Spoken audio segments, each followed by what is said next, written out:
एक गांव में एक ट्यूबवेल था। सुबह के समय गांव की औरतें उस ट्यूबवेल से पानी भरती थीं और दिन के समय गांव के लड़के उस ट्यूबवेल में नहाया करते थे। सब कुछ बढ़िया चल रहा था। फिर एक दिन वो काली रात आती है। गांव में सफेद साड़ी पहने एक चुड़ैल औरत आती है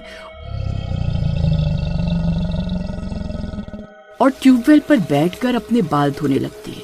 उसके नाखून बड़े बड़े होते हैं। अजी, ये इतनी रात गए, ट्यूबवेल की मोटर किसने चला दी?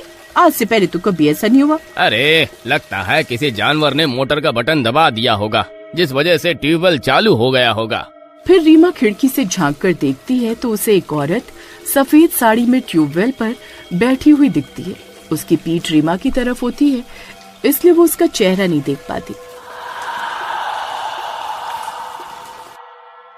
अजी देखिए तो, कोई औरत है जो ट्यूबवेल में अपने बाल धो रही है। कितनी बेवकूफ औरत है जो इतनी रात गए बाल धो रही है।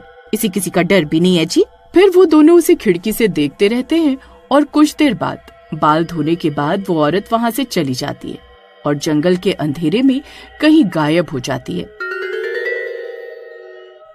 अजी देखिए तो, ये तो जंगल की तरफ चली गई। ये मुझे हमारे गांव की तो नहीं लगती। फिर अगले दिन सब गांव वाले ट्यूबवेल पर इकट्ठा होते हैं। तभी एक औरत रीमा के घर के आगे से निकलती है। अरे कमला बहन, ये ट्यूबवेल पर भीड़ कैसी? सब लोग वहाँ क्या झांक झांक कर देख रहे हैं? अरे रीमा बहन, तुम्हें नहीं पता क्या? ट्यूबवेल में पानी की जगह खून भरा हुआ है। क्या खून? ऐसा कैसे हो सकता है? फिर रीमा भी ट्यूबवेल पर जाती है और वहाँ का मंजर देखकर उसकी आंखें भी फटी की फटी रह जाती हैं।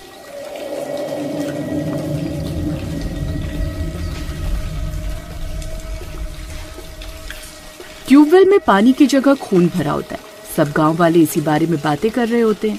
अरे, मुझे तो लगता है ये कोई देवी माँ का श्राप है। जरूर हम गांव वालों से कोई गलती हुई है, तभी पानी खून में बदल गया है। अरे, मुझे तो लगता है किसी ने रात में शरारत की है और इसमें लाल रंग मिला दिया है। नहीं नहीं, ये कोई रंग नहीं है। कल रात मैंने अपनी आंखों से देखा था। एक औरत रात को 12 बजे इसी ट्यूबवेल पर आई थी। सफेद साड़ी पहनी थी उसने। उसके बाल बहुत लंबे लंबे थे और वो इस ट्यूबवेल में अपने बालों को धो रही थी। अरे रीमा बहन, क्या तुम उस औरत को पहचानती हो? कौन थी वो? मैं उसका चेहरा नहीं देख पाई। उसकी पीठ थी मेरी तरफ। फिर वो अंधेरे में जंगल की तरफ गई और गायब हो गई। वो कोई साधारण औरत नहीं थी। उसके नाखून बहुत लंबे थे। अरे मर गए। अरे, ये तो मुझे कोई चुड़ैल लगती है। कोई आम औरत भला रात गए ट्यूबवेल पर बाल धोने क्यों जाएगी? हो सकता है आज रात वो फिर से ट्यूबवेल पर आए। हम सबको चौकन्ना रहना होगा। रीमा बहन, तुम्हारे घर की खिड़की से ट्यूबवेल साफ साफ दिखाई देती है। तुम आज रात ट्यूबवेल पर नजर रखना। अगर कुछ भी अजीब लगे तो जोर जोर से आवाज लगाना। हम सब गांव वाले तुरंत यहाँ पहुँच जाएंगे। ठीक है, मैं आज रात इस ट्यूबवेल पर नजर रखूंगी। फिर सब गांव वाले अपने अपने घर चले जाते हैं। रीमा भी अपने घर चली जाती है। तभी हीरा भी खेत से घर लौटता है।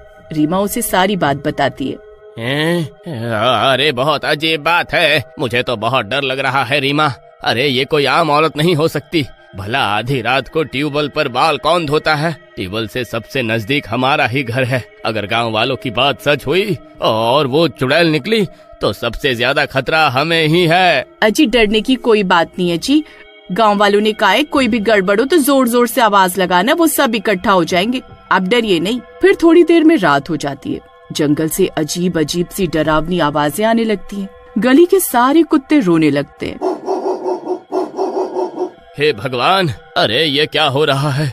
रीमा, अरे ये सब संकेत तो किसी अशुभ घटना के होने का संकेत दे रहे हैं। तभी वो देखते हैं कि जंगल के अंधेरे से एक औरत सफेद साड़ी पहने ट्यूबवेल की तरफ आ रही होती है। उसने घूंघट किया हुआ होता है, इसलिए वो उसका चेहरा नहीं देख पाते, लेकिन उसके नाखून लंबे होते हैं। तभी हीरा की नजर उसके पैरों की तरफ जाती है और उसकी आंखें फटी की फटी रह जाती है। अरे रीमा, अरे उसके पैरों की तरफ देखो, वो उल्टे हैं। चुड़ैल?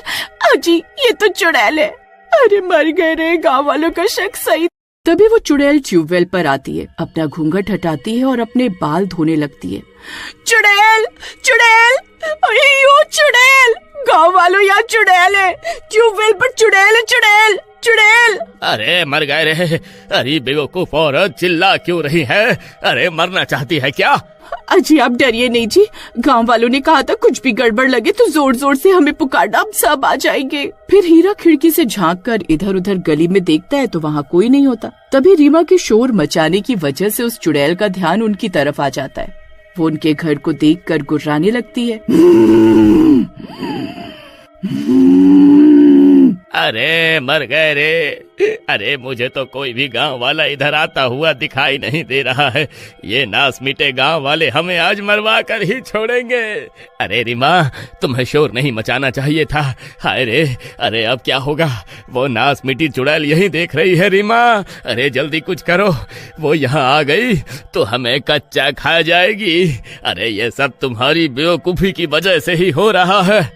अजी इसमें मेरी क्या गलती है जी? मुझे तो गांव वालों ने कहा था शोर मचाने को, अब उन्होंने हमें धोखा दे दिया तो मैं क्या करूं? अरे अब तुम कुछ मत करो भाग्यवान, अब जो करना है वो चुड़ैल ही करेगी।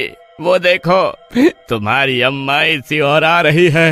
अरे हाय रे, अरे मर गए रे, अब हम नहीं बचने वाले। फिर वो चुड़ैल गुस्से में रीमा के घर की ओर आ रही होती है। उस चुड़ैल की गुर्राने की आवाज पूरे गांव में फैल जाती है। चुड़ैल, अरे अरे हमारा शक सही निकला, यह चुड़ैल ही थी जो रातों को ट्यूबवेल पर आ रही थी।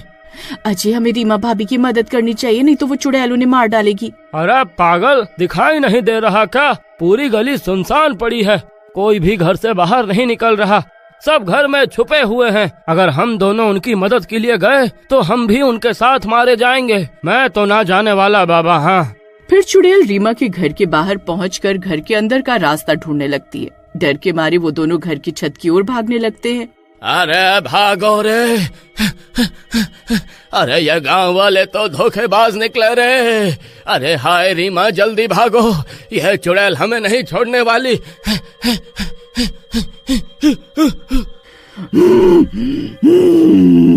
खोल दरवाजा, खोल। तभी रीमा छत पर चढ़कर जोर जोर से गांव वालों को पुकारने लगती है। गांव वालों, हमारी मदद करो, हमें धोखा मत दो, ये चुड़ैल हमें मार डालेगी। अजी चलो ना, रीमा और हीरा भैया को हमारी जरूरत है, नहीं तो वो चुड़ैल उन्हें मार डालेगी। अरे तुम्हारा दिमाग खराब हो गया है क्या? मैं कहीं नहीं जाने वाला, तुम्हें जाना है तो जाओ। हाँ। रीमा की दर्द भरी आवाज सुनकर गांव की सभी औरतें घरों से बाहर निकल जाती हैं। सबके हाथों में मशालें होती हैं। रीमा बहन, तुम घबराओ नहीं, गांव के मर्द तो डरपोक निकले, लेकिन हम औरतें तुम्हारा साथ जरूर देंगी। फिर सारी औरतें अकेले उस चुड़ैल का सामना करने निकल पड़ती हैं। ये देखकर गांव के आदमियों की भी हिम्मत बढ़ती है और वो भी उनके पीछे पीछे चल देते हैं। गांव की औरतें मशाल लेकर रीमा के घर के बाहर पहुंचती है। चुड़ैल उनके सामने खड़ी होकर गुर्राने लगती है। अब तुम सब मरोगे, मैं किसी को जिंदा नहीं छोड़ूंगी, किसी को भी नहीं। औरतें डरते डरते मशाल ऊंची उठाती हैं।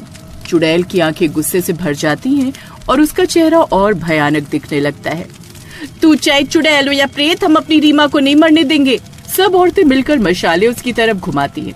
अचानक चुड़ैल जोर से चीखती है और ट्यूबवेल की तरफ दौड़ जाती है। अरे भागो, वो ट्यूबवेल में कूदने वाली है। फिर सब गांव वाले भी उसके पीछे पीछे दौड़ने लगते हैं। चुड़ैल ट्यूबवेल के पास जाकर बाल खोलती है और जोर जोर से हंसती है। ये ट्यूबवेल मेरा है, मुझे इस ट्यूबवेल से कोई जुदा नहीं कर सकता। इतना बोलकर वो ट्यूबवेल में छलांग लगा देती है। सबको लगता है कि वो डूब गई, लेकिन तभी ट्यूबवेल से तेज लाल रोशनी, पूरा गांव दहशत में आ जाता है। रीमा घबराकर भगवान का नाम लेती है और ट्यूबवेल पर गंगा जल छिड़क देती है। अचानक खून की जगह साफ साफ पानी निकलने लगता है और चुड़ैल की चीख सुनाई देती है। ये खत्म नहीं हुआ, मैं फिर आऊंगी जब इस ट्यूबवेल का पानी सूखेगा। इतना कहकर उसकी आवाज गायब हो जाती है। गांव में सन्नाटा छा जाता है और देखते ही देखते ट्यूबवेल का सारा पानी सूख जाता है। रीमा बहन, लगता है हमने उसे रोक तो दिया, लेकिन वो पूरी तरह मरी नहीं है। फिर उस दिन के बाद से उस ट्यूबवेल के पास कोई भी गांव वाला जाने की हिम्मत नहीं करता।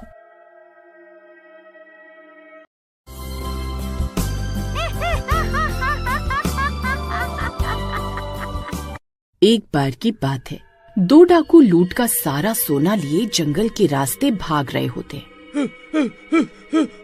पुलिस उनका पीछा कर रही होती है। तभी वो दोनों डाकू एक कुएं के पास पहुंचते हैं। सरदार, हम इतना सोना लेकर ज्यादा दूर तक नहीं भाग पाएंगे। पुलिस ने हमें पकड़ लिया तो हमारे साथ साथ सोना भी जब्त हो जाएगा। तुम ठीक कहते हो कालिया। एक काम करते हैं, सोने को इस सूखे हुए कुएं में डाल देते हैं। इस कुएं में इतना अंधेरा है, कोई कभी जान नहीं पाएगा कि यहाँ सोना छुपा हुआ है। फिर पुलिस से पीछा छूटते ही सोना वापस निकाल लेंगे। फिर वो दोनों सोने से भरा संदूक कुएं के अंदर फेंक देते हैं। संदूक के कुएं में गिरते ही कुएं से गुर्राने की आवाजें आने लगती हैं। ये कैसी आवाज है कालिया? लगता है कोई जानवर होगा। सरदार, मुझे तो ये आवाज किसी जानवर की नहीं लगती। जानवर ऐसी खौफनाक आवाज नहीं निकालते। तभी पुलिस उनका पीछा करते करते वहाँ पहुँच जाती है और उन चोरों को चारों तरफ से घेर लेती है। पुलिस ने तुम्हें चारों ओर से घेर लिया है। अगर अब भागने की कोशिश की तो हम गोली चला देंगे। तुम्हारी भलाई इसी में है कि अपने आप को पुलिस के हवाले कर दो। अरे मर गए रे। सरदार, अब क्या करें? अगर भागे तो मारे जाएंगे। कोई बात नहीं, जान है तो जहान है। वैसे भी हमने सोना तो ठिकाने लगा ही दिया है। तभी पुलिस उनके पास पहुँच जाती है। ए कालिया, वो सोने से भरा संदूक कहाँ है? जल्दी बता, नहीं तो गोली मार देंगे। साहब, सोना तो हमने डर के मारे पीछे नदी में फेंक दिया। सोना हमारे पास नहीं है। दो हवलदार जल्दी उस नदी में जाकर सोने की तलाश करो, जब तक हम उन्हें पुलिस स्टेशन ले जाते हैं। फिर पुलिस उन दोनों को पकड़कर पुलिस स्टेशन लेकर जाती है और फिर उन दोनों को 5-5 साल की सजा होती है। लेकिन पुलिस सोना ढूंढने में नाकाम रहती है। फिर इसी तरह 5 साल बीत जाते हैं और वो दोनों बाइज्जत बरी हो जाते हैं। सरदार, आखिरकार हमने अपनी सजा पूरी कर ली। चलो, अब मुझसे एक पल का भी इंतजार नहीं होता। चलो अपना सोना वापस लेकर आते हैं। चलो सरदार, चलो। फिर वो दोनों जंगल के रास्ते उस कुएं की ओर चलना शुरू कर देते हैं और कुछ ही देर में वहाँ पहुँच जाते हैं। वो देखो सरदार, वो रहा कुआं। फिर वो दोनों उस कुएं के पास जाते हैं। उस कुएं में बहुत सी सूखी झाड़ियाँ पड़ी होती हैं। फिर वो दोनों उस कुएं में झांक कर देखने लगते हैं। सरदार, इस कुएं में तो बहुत अंधेरा है। हमारा सोना तो कहीं दिखाई ही नहीं दे रहा। अब क्या करें? कालिया, तुम एक काम करो, इस कुएं के अंदर जाकर देखो सोना कहाँ है। अब सरदार, पता नहीं कुआं कितना गहरा होगा। कहीं इसके अंदर जाना खतरनाक ना हो। फिर सरदार कुएं में एक पत्थर फेंककर उसकी गहराई नापने की कोशिश करता है। वो दोनों मिलकर बहुत सारे पत्थर कुएं में फेंकते हैं। तभी कुएं से डरावनी डरावनी गुर्राने की आवाज आने लगती है। अरे मर गए रे। अरे सरदार, ये कैसी आवाज है? आपको याद है, यही गुर्राने की आवाज 5 साल पहले सोना फेंकते वक्त भी आई थी। अरे मुझे तो बहुत डर लग रहा है सरदार। कहीं कोई भूत प्रेत का चक्कर तो नहीं है? चुप कर कमबख्त, कैसी बहकी बहकी बातें कर रहा है। कोई भूत वूत नहीं है।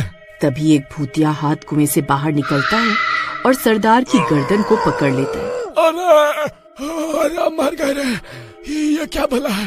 अरे कालिया मुझे बचा। ये हाथ मुझे कुएं के अंदर खींच रहा है। फिर वो हाथ सरदार को कुएं के अंदर खींच लेता है और कालिया की आंखें फटी की फटी रह जाती हैं। अरे मर गए रे। अरे मैं तो लुट गया, बर्बाद हो गया। अरे ये कुएं की चुड़ैल तो मेरे सरदार को खा गई। हाय सरदार, अब आपके बिना मेरा क्या होगा? सरदार, क्या आप मुझे सुन सकते हैं? सरदार, हे भगवान, अब क्या करूं? सोना और सरदार दोनों कुएं के अंदर हैं। मुझे कुछ ना कुछ तो करना होगा। फिर कालिया एक रस्सी ढूंढ कर लाता है और कुएं के अंदर जाने की तरकीब लगाने लगता है। फिर वो रस्सी का एक सिरा पेड़ से बांधता है और उसके सहारे कुएं के अंदर उतर जाता है। वहाँ उसे सरदार बेहोश पड़ा हुआ मिलता है। अरे सरदार, उठो। सरदार देखो, मैं हूँ, उठ जाओ। अरे कालिया, तू आ गया। अरे भाई, यहाँ एक चुड़ैल है। वो मुझे मरा हुआ सोचकर इस गुफा के अंदर आराम करने गई है। वो किसी भी वक्त बाहर आ जाएगी। अरे सरदार वो देखो, हमारा सोने का संदूक।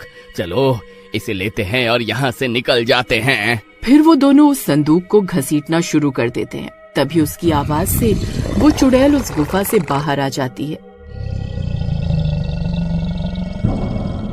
अरे वाह, एक के बदले दो शिकार। अच्छा है, आज बहुत सालों के बाद इंसान का मांस खाऊंगी।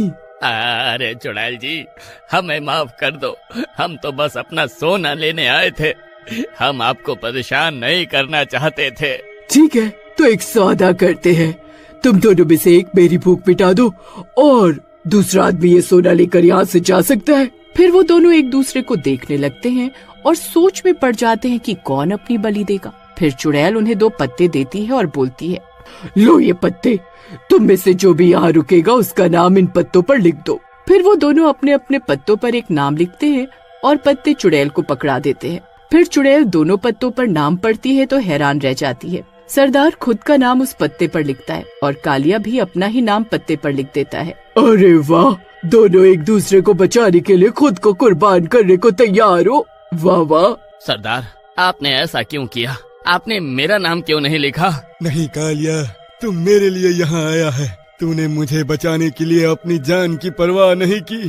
अब मैं अपना फर्ज निभाऊंगा। तू जा यहाँ से, मैं अपनी बलि देने को तैयार हूँ। नहीं सरदार, मैं ऐसा नहीं कर सकता। वाह रे इंसान, सालों से कोई इस कुएं में आता नहीं और जो आया वो खुद को कुर्बान करने को तैयार है। अरे वाह भाई वाह, तुम दोनों तो 2 जिस्म एक जान वाले निकले। मैंने तो सोचा था तुम आपस में लड़ोगे, पर तुम तो आपस में कुर्बानी देने की रेस में निकले। चलो कोई बात नहीं, एक से भले 2। अब मैं तुम दोनों को एक साथ खाऊंगी। तभी कुएं के अंदर एक जलती हुई मशाल आकर गिरती है। वो दोनों ऊपर देखते हैं तो वो पुलिस वाला कुएं से नीचे झांक रहा होता है। कालिया, सरदार, मैंने रस्सी को गाड़ी से बांध दिया है। तुम जल्दी इस रस्सी को पकड़ लो, तुम्हें बाहर खींच लूंगा। नहीं, ऐसा नहीं हो सकता, तुम दोनों कहीं नहीं जा सकते। फिर दोनों रस्सी को कसकर पकड़ लेते हैं और पुलिस वाला जल्दी से गाड़ी चलाता है, जिससे वो दोनों तेजी से कुएं से बाहर निकल आते हैं। तभी वो चुड़ैल भी कुएं में पड़ी झाड़ियों के सहारे ऊपर आ जाती है। तभी दिन हो जाता है और सूरज की किरण उस चुड़ैल पर पड़ते ही वो जलने लगती है। अरे मर गई रे, मैंने इस सूरज का सामना नहीं कर सकती। फिर वो चुड़ैल वापस उस कुएं के अंदर भाग जाती है। इंसानों, तुम आज तो मुझसे बचकर निकल गए, लेकिन तुम्हारा सोना तो अभी भी मेरे पास है। कभी न कभी तुम्हारा लालच तुम्हें यहाँ जरूर वापस लाएगा और इस बार मैं तुम्हें जिंदा नहीं छोड़ूंगी। अरे तुम दोनों ठीक तो हो? पुलिस जी, आप यहाँ? हाँ, मैं जानता था तुम आजाद होते ही सबसे पहले अपना सोना ढूंढने के लिए जाओगे। मैंने सोचा तब तुम्हें रंगे हाथ पकड़ूंगा। लेकिन पुलिस जी, सोना तो हमारे पास नहीं है। अब वो सोना उस चुड़ैल का है। लेकिन तुम दोनों इस सोने के बारे में पहले से जानते थे। तुमने पुलिस को गुमराह किया। इस जुर्म में मैं तुम्हें गिरफ्तार करता हूँ। अरे मर गए रे। अरे सरदार, ये नास मिटा तो हमें फिर से जेल भिजवाना चाहता है। अब क्या करें पुलिस जी, हमने इतनी मुश्किल से 5 साल जेल में बिताया है। अब हमें दोबारा वहाँ मत भेजो, हम सुधर गए हैं। अरे अब हम दोबारा चोरी चकारी नहीं करेंगे, हमें माफ कर दो। ठीक है, मैं तुम्हें छोड़ देता हूँ, लेकिन एक शर्त पर। यहाँ से जितनी दूर हो सके चले जाओ। अगर इस शहर के आस पास भी दिखाई दिए तो जेल में डाल दूंगा। ठीक है पुलिस जी, हम यहाँ से बहुत दूर चले जाएंगे। इतना बोलकर वो दोनों वहाँ से भाग जाते हैं। चलो, इन दोनों बेवकूफों से तो पीछा छूटा। अब ये सारा सोना मेरा है। ये चुड़ैल मेरी बंदूक के आगे कहाँ टिक पाएगी। फिर वो लालची पुलिस वाला उस रस्सी के सहारे उस कुएं में उतर जाता है। सोने की तलाश में इधर उधर देखने लगता है। अरे ये चुड़ैल कहीं दिखाई क्यों नहीं दे रही? तभी चुड़ैल उसके पीछे आकर तो उसकी गर्दन पर काट लेती है और वो पुलिस वाला वहीं दम तोड़ देता है। इस तरह वो पुलिस वाले का लालच उस पर भारी पड़ जाता है।